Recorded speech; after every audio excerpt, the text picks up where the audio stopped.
When a new generation of foldable phones comes out, everyone has the same question on their mind. But what has really changed? Here is the Motorola Razr 60, which you can currently find for around 440 euros, and the brand new Razr 70, which is already going for 730 euros, a price difference of almost 300 euros. That's a huge amount of money, so is it worth rushing to the store for the new model, or is last year's version still the better choice? Choosing based on price and quality?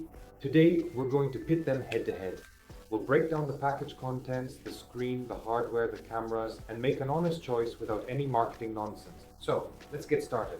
And the first change awaits us right in the store. Remember how with Motorola, the 60 version decided to play the eco-friendly card and remove the power adapter from the box? You had to look for or buy a charger separately. So with the Razr 70, the brand did things differently. If we open the box here, we once again find a full turbo power 30-watt charger, a cable and a case. With the Razr 60, the package only included a cable and a case. These cases, as you can see, are on these devices. Yes, the case is great in both instances, but the return of the charging device in the Razr 70 is definitely a plus. It's a small thing, but it saves you money, and that's important. Visually, they look very similar. Also, a nice eco-leather back. Same here. The dimensions are identical down to the millimeter, but the difference lies in the details and materials. In the Razr 60, the frame was made of aluminum and the hinge was made of stainless steel. The water protection was basic, rated at IP48. After a year of active use, the hinge on the 60 starts to wobble slightly and closes more softly than it did out of the box. But with the Razr 70, the engineers took it a step further.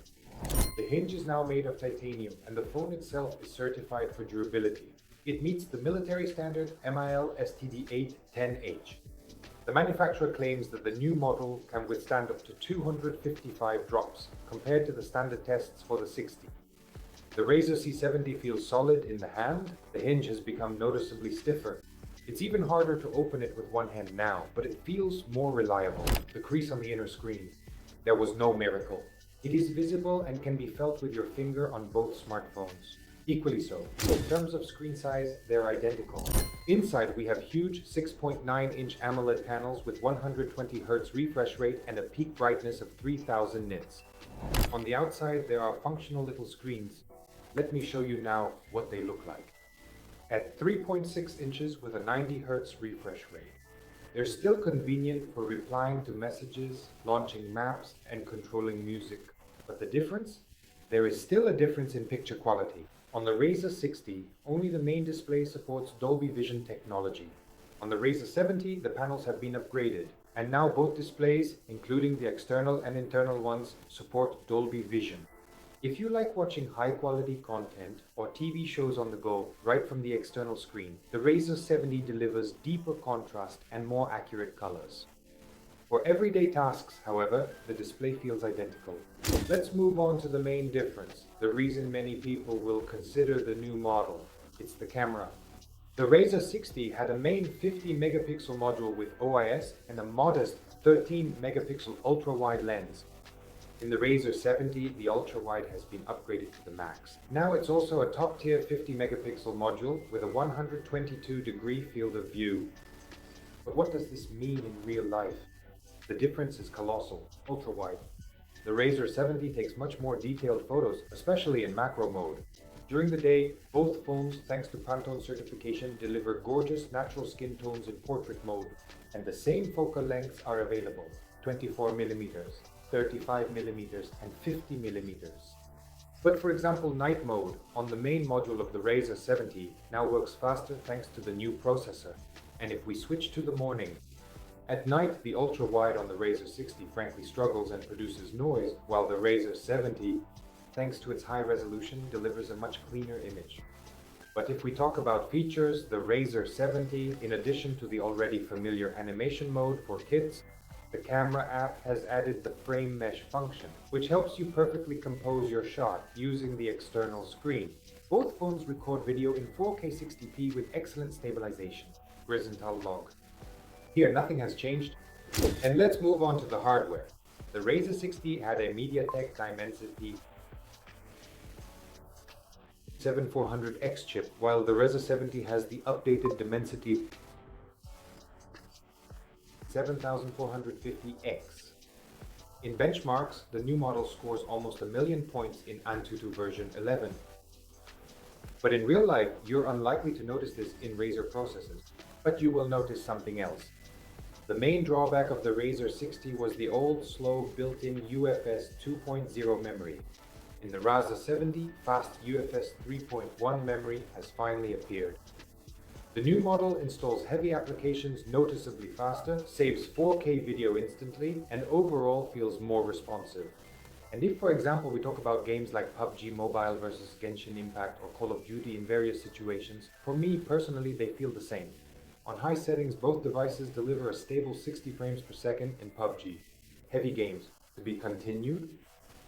During gaming, both smartphones start to heat up noticeably and throttle their frequencies. There's no cheating physics here. A thin, foldable body simply can't cool the device properly during gaming. So, in terms of hardcore gaming, the Razr 70 hasn't moved far from its predecessor. But when it comes to battery life, the new model takes a confident step forward. The Razr 60 had a 4500 mAh battery, but in the Razr 70 it was increased to 4,800.